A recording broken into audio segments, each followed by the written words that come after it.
எப்படிரா இப்படிலாம் யோசிக்கிறீங்க? அப்படிதான் இருக்கும் இந்த கதையெல்லாம் பாக்குறப்ப. அப்படி எதை பத்தி சொல்றேன்னா பிளாக் மிரர் சீரியஸ் பத்தி தாங்க. இந்த கதை எல்லாத்தையும் பாத்தீங்கன்னா நான் ஏன் அப்படி சொன்னேன்னு உங்களுக்கு புரியும். நீங்க என்னென்ன பாக்குறீங்களோ கேக்குறீங்களோ அதை எல்லாத்தையும் உங்க அப்பா அம்மா லைவா பார்க்க முடிஞ்சு அவங்க அவங்களை 24 மணி நேரமா கண்காணிச்சுக்கிட்டு இருந்தா எப்படி இருக்கும் அப்படிங்கிற கான்செப்ட் வச்சு சொல்லியிருக்கிறது தான் இந்த எபிசோட். நாம இன்னைக்கு என்ன பார்க்க போறோம்னா பிளாக் மிரர் சீரியஸ்ல இருக்க ஆர்கேஞ்சல்ங்கிற ஒரு எபிசோட் தான். இந்த மாதிரி வீடியோஸ்லாம் பாக்குறதுக்கு நம்ம சேனலை சப்ஸ்கிரைப் பண்ணிட்டு மறக்காம பெல் ஐக்கானை தட்டி விட்டுருங்க.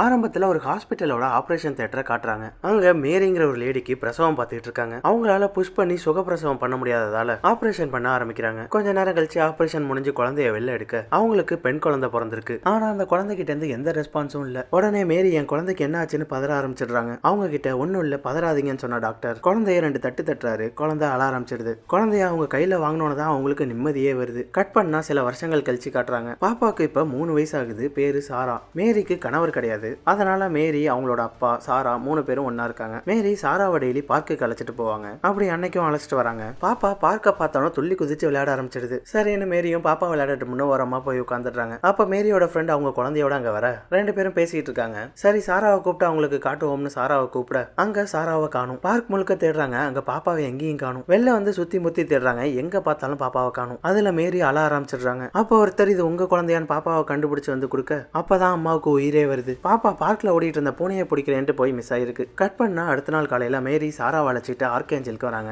இது குழந்தைங்களை கண்காணிக்கிறதுக்குன்னே இருக்கிற கம்பெனி. 2 பேரையும் உள்ள அழைச்சிட்டு வந்த ஒரு டாக்டர் பாப்பாவை தனியா உட்கார வச்சு பாப்பாவுக்கு போகோ சேனல் போட்டு விடுறாங்க. என்னடா பண்றாங்கன்னு பார்த்தா ஊசி முனையோட இருக்கிற ஒரு டியூபை எடுத்துட்டு வந்து பாப்பாவோட மண்டையில விட்டு எடுக்கிறாங்க. சரி பாப்பா போகோ பார்க்கட்டும், வாங்க நான் உங்களுக்கு மற்ற விஷயங்களை சொல்றேன்னு மேரி கிட்ட ஒரு டேப்லெட்டை கொடுக்குறாங்க. இப்ப பாப்பாவோட மண்டையில விட்டு எடுத்தாங்கல்ல, அது மண்டைக்குள்ள ஒரு சிப் வச்சிருக்க மாதிரி ஒரு கான்செப்ட். அவங்களோட ஒரு டெக்னாலஜியை உள்ள செலுத்திருக்காங்க. அதோட அந்த டேப்லெட் ஒரு கண்ட்ரோல் டிவைஸ். இந்த இம்ப்ளான்ட் மூலமா டிவைஸை வச்சு பாப்பாவோட லைவ் லொகேஷனை ட்ராக் பண்ணலாம். அதுல அவங்களோட ஹெல்த் கண்டிஷன் கூட செக் பண்ணிக்கலாம். எல்லாம் சரியா இருக்கா, எதுவும் குறைபாடு இருக்கான்னு செக் பண்ணிக்கலாம். இதை விட ஒரு பயங்கரமான விஷயம் என்னன்னா பாப்பா எதெல்லாம் பாக்குதோ எதெல்லாம் கேக்குதோ அதை அந்த டிவைஸ் மூலமா அவங்க அம்மாவால கேட்க முடியும், பார்க்க முடியும். அதுல எப்ப வேணுமோ நடந்ததை ரீவைண்ட் பண்ணி கூட பார்க்க முடியும். சரியா சொல்ல போனா கிரிக்கெட் மாதிரி லைவாவும் பார்த்துக்கலாம், நடந்து முடிஞ்ச ஹைலைட் மாதிரியும் ஹிஸ்டரி எடுத்து பார்த்துக்கலாம். எல்லாத்துக்கும் மேல இதை நம்ம பேரண்டல் கண்ட்ரோல் மூலமா கண்ட்ரோல் பண்ணலாம்னு சொல்றாங்க. இப்ப பாப்பாவோட கார்டிசல் லெவல் அதிகமாகுதுன்னு வைங்க, அதாவது பாப்பாவுக்கு ஒரு விஷயம் ஸ்ட்ரெஸ் ஆகுதுன்னு வைங்க. போகோ பார்த்துக்கிட்டு இருந்த பாப்பாவுக்கு டக்குன்னு ஒரு ஆக்ஷன் மூவியை போட்டு காட்ட உடனே பாப்பாவோட ஸ்ட்ரெஸ் அதிகமாகுது. அது அடுத்த நிமிஷமே இவங்க வச்சிருக்க டேப்லெட்டுக்கு நோட்டிபிகேஷன் வருது.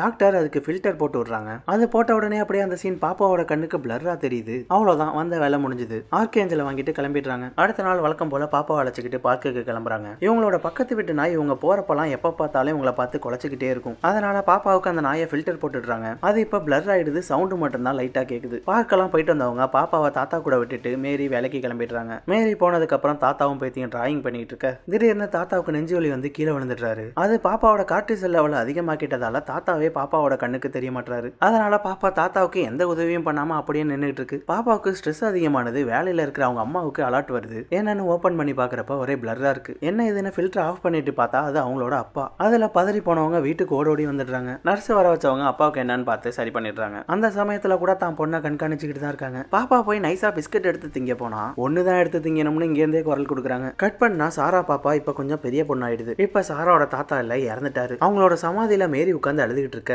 அவங்க சோகமா இருக்கிறதால சாராவோட கண்ணுக்கு அவங்களோட ஃபேஸ் பிளர்ரா தெரியுது. அது என்ன எமோஷன் கூட சாராவுக்கு தெரியாது. அன்னைக்கு எப்போதும் போல சாரா ஸ்கூலுக்கு வரா. அங்க ட்ரிக்குன்னு சாராவோட கிளாஸ் ஃப்ரெண்ட் ஒருத்தன் அவனோட போன்ல ஒரு படத்தோட ஆக்ஷன் சீனை காமிச்சு என் ஃப்ரெண்டு கிட்ட ரொம்ப ஆர்வமா பேசிக்கிட்டு இருக்கான். அவங்க கிட்ட வந்த சாரா, நீங்க என்ன பாக்குறீங்க எனக்கும் காட்டுங்கன்னு சொல்ல, நீ பேரண்டல் கண்ட்ரோல்ல இருக்கமா, உன்னால இதெல்லாம் பார்க்க முடியாதுன்னு சொல்லிடுறான். இருந்தாலும் சாரா அதை தெரிஞ்சுக்கணும்னு கேட்க அப்படின்னா நான் அதை வாயால சொல்றேன்னு ட்ரிக் அதை சொல்ல ஆரம்பிக்கிறான். ஹீரோ வில்லனை ரத்தம் தெறிக்க அடிக்கிறான். ஆமா நீ முதல்ல ரத்தத்தை பார்த்திருக்கியா அப்படின்னு ட்ரிக் கேட்க சாரா பார்த்தது இல்லையேன்னு தலையாட்டுது. அவன் அது சிகப்பு கலர்ல ஜூஸ் மாதிரி இருக்கும்னு சொல்றான். அவன் செய்கை காட்டி பேசுறது ஒரு வன்முறை காட்சிங்கிறதால அவன் கையும் வாயும் ஃபில்டர் ஆயிடுது. சாராவுக்கு அவன் பேசுறது ஒண்ணுமே புரியல. சாரா அன்னைக்கு நைட் அவ ரூம்ல உட்காந்து டிராயிங் பண்ணிட்டு இருக்க அதுல காலையில ட்ரிக் சொன்ன மாதிரி ஒரு சீனை வரையறா. அந்த டிராயிங்ல கூட ரத்தம் பிளர் ஆயிடுது. அதுல சம காண்டான சாரா பென்சிலால கையில குத்தி ரத்தம் வர வைக்க அது கூட அவ கண்ணுக்கு தெரிய மாட்டேங்குது, பிளர் ஆயிடுது. அப்ப மேரிக்கு ஒரு அலர்ட் நோட்டிபிகேஷன் வருது. எடுத்து பார்த்தா அந்த வீடியோல சாரா ரத்தத்தை எடுத்து முகத்துல பூசிக்கிட்டு இருக்கு. வேக வேகமா சாராவோட ரூமுக்கு ஓடி வந்த அவங்க அம்மா என்னமா பண்ணிட்டு இருக்கேன்னு வந்து தடுக்க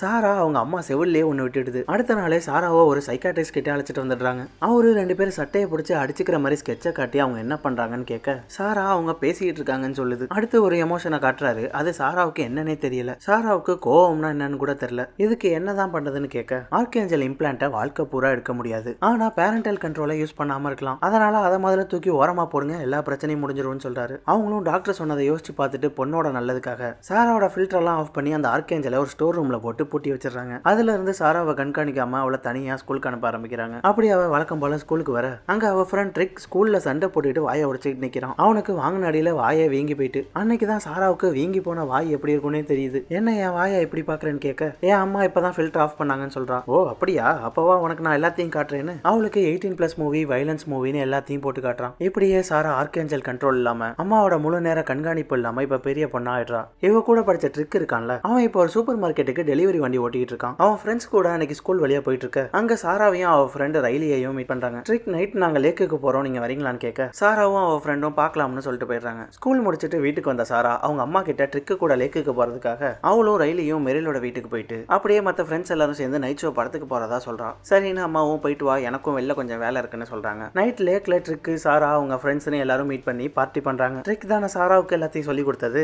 அதனால சாரா அவங்க கூட இப்ப வரையும் நெருக்கமா இருக்கா. கிட்டத்தட்ட அவங்க லவ் பண்றாங்கன்னு கூட சொல்லலாம். அதே நேரம் மேரி அவங்க வேலையை முடிச்சிட்டு வீட்டுக்கு போயிட்டு இருக்க சாரா எங்க இருக்கா, மூவி முடிஞ்சுதான்னு கேட்க கால் பண்றாங்க. ஆனா அவளுக்கு கால் ரீச்சே ஆக மாட்டேங்குது. அதனால சாராவோட ஃப்ரெண்ட் ஒரு பொண்ணுக்கு கால் பண்றாங்க. அந்த பொண்ணு கிட்ட கேட்டா நான் சாராவை பார்க்கவே இல்லைன்னு சொல்லிடுது. ஒவ்வொருத்தருக்கா கால் பண்ணிக்கிட்டே வீட்டுக்கு வந்தவங்க சாரா வீட்டுக்கு வந்துட்டாளான்னு பாக்குறாங்க. அவ இன்னும் வரவே இல்லை. அவங்களுக்கு பயம் வர ஆரம்பிச்சிடுது. அதனால நேரா ஸ்டோர் ரூமுக்கு வந்தவங்க இவ்வளவு வருஷமா மூடி வச்சிருந்த ஆர்கேஞ்சலை எடுக்கிறாங்க. வருஷ கணக்கா யூஸ் பண்ணாம இருந்துச்சா, அதனால சார்ஜ் இல்ல. அதை சார்ஜ் போட்டு ஆன் பண்ணவங்க சாரா எங்க இருக்கான்னு லொகேஷன் பார்க்க அவ லேக் பக்கத்துல இருக்கிறதா காட்டுது. படத்துக்கு போறேன்னு சொல்லிட்டு அங்க என்ன பண்ணிட்டு இருக்கான்னு கேமரா ஆன் பண்றாங்க. அதுல ட்ரிக்கோட முகம் தெரியுது. அதுல சாராவும் அந்த பையலும் நெருக்கமா இருக்காங்க. அதை பார்த்த மாரி ஐயோ இப்படி ஆயிட்டேன்னு கதற ஆரம்பிச்சிடுறாங்க. ஒரு அம்மாவே தான் பொண்ணை இப்படி பார்க்க வேண்டிய ஒரு சூழ்நிலை வந்துட்டு இப்படி ஒரு விஷயத்த பார்த்துட்டாங்க. ஆனா அவங்களால எதுவுமே பண்ண முடியல. அப்ப இங்க சாராவை கூப்பிட்ட ரைலி நம்ம மெரில் வீட்டுல இல்லைன்னு எங்க அம்மாவுக்கு தெரிஞ்சுட்டு வா போலாம்னு சொல்ல அவங்க 2 பேரும் அங்க இருந்து கிளம்பிடுறாங்க. அந்த வீடியோவை பார்த்தா மேரி சாரா வீட்டுக்கு வர வரையும் ஜிபிஎஸ்ஸையே பார்த்துக்கிட்டு இருக்காங்க. சாரா இப்ப வீட்டுக்கு வந்துட்டா. ஆனா மேரி சாரா ஒருத்தங்க கூட நெருக்கமா இருந்ததை ஆர்கேஞ்சல்ல பார்த்தேன்னு சொல்லி எதுவும் கேட்க முடியாது.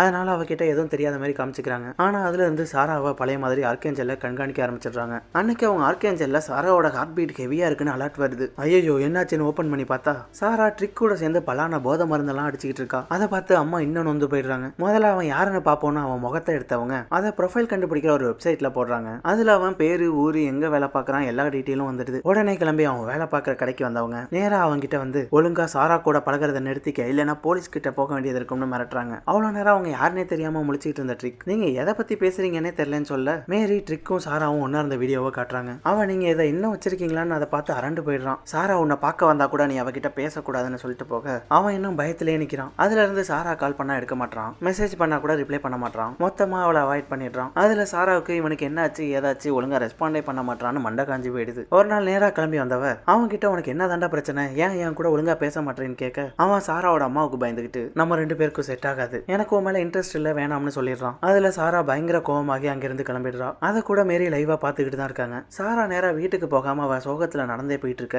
ஒரு இடத்துல அவளுக்கு மயக்கம் வந்துடுது. அவ அப்படியே சாஞ்சிடுறா. அவ வீக்கா இருக்கிறதா மேரிக்கு மெசேஜும் வருது. உடனே கிளம்பி பக்கத்துல இருக்க மெடிக்கலுக்கு வந்தவங்க அதுக்காக அவளுக்கு மருந்தும் வாங்கிட்டு போறாங்க. அவ வீக்கா இருக்கிறது ஆர்கேஞ்சல் மூலமா தெரியும்னு டைரக்டா சொல்லி அவளுக்கு மாத்திரை கொடுக்க முடியாதுல்ல. அதனால அடுத்த நாள் அவ ஸ்கூலுக்கு கிளம்புறப்ப அவ தினமும் ஸ்கூலுக்கு போறப்ப குடிச்சிட்டு போற ஜூஸ்ல கலந்து கொடுத்துடுறாங்க. அன்னைக்கு சாரா கிளாஸ்ல உட்காந்துருக்கப்ப அவளுக்கு கொமட்டுற மாதிரி இருக்கு. கொஞ்ச நேரத்துல அதை கண்ட்ரோல் பண்ண முடியாம ஓடி போய் வாமிட்டும் எடுத்துடுறா. என்னவா இருக்கும்னு டாக்டர் கிட்ட வந்து பாக்குறப்ப அவங்க டெஸ்ட் பண்ணி பார்த்துட்டு அபார்ஷன் பண்ற மாத்திரையால தான் உங்களுக்கு இப்படி ஆகிருக்கு, இப்போ உங்க கரு கலைஞ்சிட்டுன்னு சொல்றாங்க. எனது கரு கலைஞ்சிட்டா அப்படின்னு அப்பதான் அவளுக்கு நாம கர்ப்பமா இருந்திருக்கோம்னே தெரியுது. கொஞ்ச நாளைக்கு முன்னாடி ட்ரிக் கூட இருந்தால அதுதான் காரணம். டாக்டர் சொன்னதை வச்சு என்ன நடந்திருக்கும்னு புரிஞ்சுக்கிட்டவ நேரா வீட்டுக்கு வந்து வீட்டு குப்பை கூடைய கவுத்து போட்டு செக் பண்ணி பாக்குறா. அதுல டாக்டர் சொன்ன அந்த அபார்ஷன் பண்ற மாத்திரை இருக்கு. இவ கர்ப்பமா இருக்கிற அலர்ட் தாங்க நேத்தி நோட்டிபிகேஷன் வந்திருக்கு. அதை பார்த்துட்டு தான் சாரா கிட்ட டைரக்டா கேட்க முடியாம மெடிக்கலுக்கு போய் மாத்திரை வாங்கிட்டு வந்து கலந்து கொடுத்துருக்காங்க. அதெல்லாம் வச்சு தான் அம்மா இன்னும் கண்காணிச்சுட்டு தான் இருக்காங்கன்னு புரிஞ்சுக்கிட்டவ அவங்க ரூமுக்கு வந்து செக் பண்றா. அங்க அவன் நினைச்ச மாதிரியே ஆர்கேஞ்சல் டேப்லெட் இருக்கு. அதுல இருக்கிற அவளோட ஹிஸ்டரிய பார்க்க அதுல அவ ட்ரிக் கூட நெருக்கமா இருந்த வீடியோ வரையும் இருக்கு. அதுலயே அந்த வீடியோவை அம்மா பார்த்திருப்பாங்கன்னு புரிஞ்சிடுது. அதனால இதுக்கு மேல நாம இங்க இருக்க கூடாதுன்னு முடிவு பண்ணவ